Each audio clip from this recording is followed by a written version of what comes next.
നമസ്കാരം. നമ്മുടെ പാലക്കാട് റെയിൽവേ സ്റ്റേഷനിൽ ഈ ഭാഗങ്ങളിൽ വണ്ടികൾ നിർത്താൻ പറ്റില്ല എന്ന് അവിടെ ബോർഡ് തന്നെ എഴുതി വെച്ചിട്ടുണ്ട്, നോ പാർക്കിംഗ്. പക്ഷേ എന്താ വെച്ചാൽ ആ ഭാഗത്തില്ല, ആ ബോർഡ് വെച്ചിരുന്നത് കുറച്ച് ആ ഭാഗത്താണ്. അത് കാരണം പലർക്കും അറിയാതെ പലരും അവിടെ വന്ന് പാർക്കിംഗ് ചെയ്യണം. അങ്ങനെ പാർക്കിംഗ് ചെയ്യുന്നവർക്ക് ഫൈനുണ്ട് 500 രൂപ.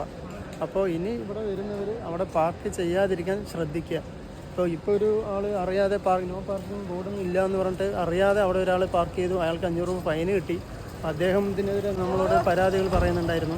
പാലക്കാട് റെയിൽവേ സ്റ്റേഷനിലെ ഞാൻ വണ്ടി കൊണ്ടുവന്ന് ബൈക്കൊന്ന് നിർത്തി.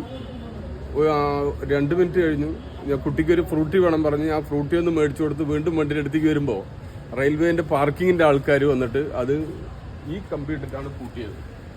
ഈ കമ്പ്യൂട്ടർ പൂട്ടി എന്നതിന് ശേഷം ഞാൻ വന്ന് നോക്കുമ്പോൾ അവർ പൂട്ടിയിട്ട് പോവുകയാണ്.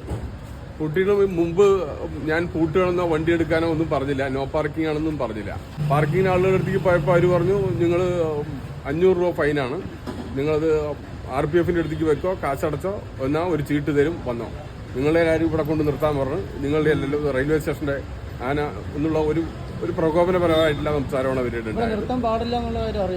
ഇല്ല, അറിയില്ലായിരുന്നു. ഇവിടെ ഒരു ബോർഡോ വേറെ കാര്യങ്ങളോ ഒന്നുമില്ല.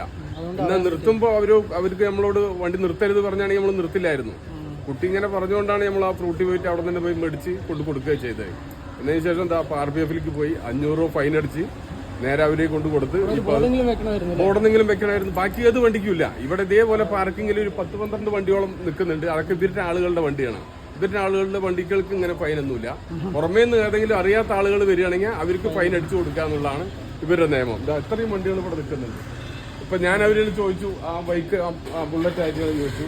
അപ്പൊ അവരുടെ ഒരു ഫ്രണ്ടിന്റെയാണെന്ന് പറഞ്ഞു, വേറെ ഒരു ആളുകളുടെയാണെന്ന് പറഞ്ഞു. അപ്പൊ അവരുടെ അറിയാവുന്ന ആളുകൾക്കൊക്കെ ആണെങ്കിൽ അതൊരു പ്രശ്നമല്ല. ഇത്രയും വണ്ടികൾ നിൽക്കുന്നത് കൊണ്ടാണ് നമ്മൾ പോയത്. ഈ വണ്ടി നിർത്തിയതും 1 മിനിറ്റ് ആയുള്ളൂ. അത് കണ്ട് കാണിച്ചു കൊടുത്തോളൂ. ബാക്കിയുള്ള ഈ വണ്ടി ഒന്ന് കാണിച്ചു കൊടുത്താൽ അറിയാൻ പറ്റും.